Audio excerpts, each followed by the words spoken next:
Which celebrity interview you conducted stayed with you the most? Yusundo.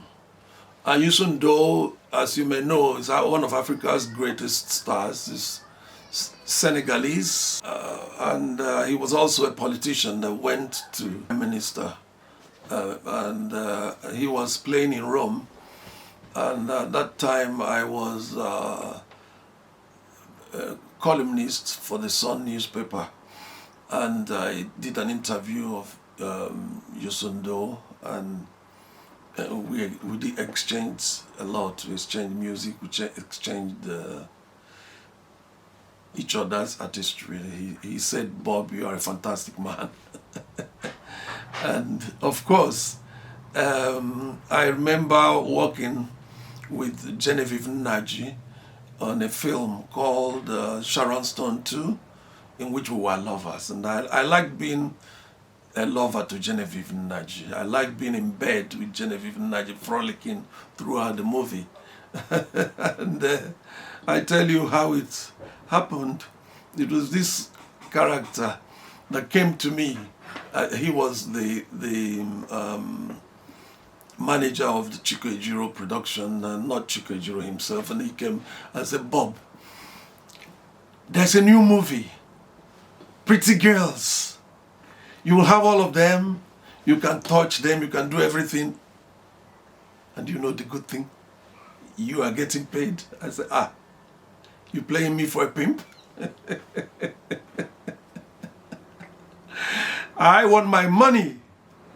You can keep the girls. Give me my money." He said, "Sorry, but destiny makes it that you will have the girls and I'll have much of your money."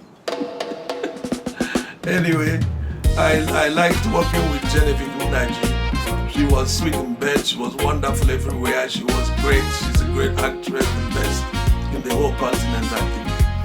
And of course, I worked with Omotola. Africa's finally found a voice. You can see reading a poem. What was the name of that film? It was Just turn on the Scores to Settle. And with Richard Mofe-Damijo and Patrick Doyle, all of us faced the cobras together because we were sparring with cobras, and I didn't really want to. I'm not crazy. I didn't want to be inside a room with 4 cobras, but I found myself inside a room with 4 cobras, and I didn't know there was any cobra there. I mean, we came into the room to shoot a scene, and suddenly Chiko Ejiro, director, locked the door and put the key in his pocket. There was a Malam sitting in one corner, and the Islamic teacher opened the zipper of his Babariga, and out came 4 deadly serpentine creatures. Incredible. And I wanted to run, and the Malam said, "Don't run. If you run, it will bite you." So I sat down, trembling, of course. Richard Mofe-Damijo was sitting opposite me, trembling too. But he was, as an actor, he was trying to act cool, you know. And then there was Patrick Doyle, who didn't seem, he was a real pastor, actually. We were both playing the exorcist roles. He was a real pastor, so he had faith. He wasn't scared. The only person in the room that wasn't scared was actually Omotola Jalade Ejike. And she wasn't scared at all. I don't know why. But then Chiko Ejiro, director, called me and said, "Bob, you have to audition the snakes. We have to use the most ferocious of them. So you have to shout at the cobra, each and every one of them." I had to look them in the face. I can tell you, it takes a lot of courage to look a cobra in the eyes and shout. And that's what I did for Nigeria to have a film industry called Nollywood.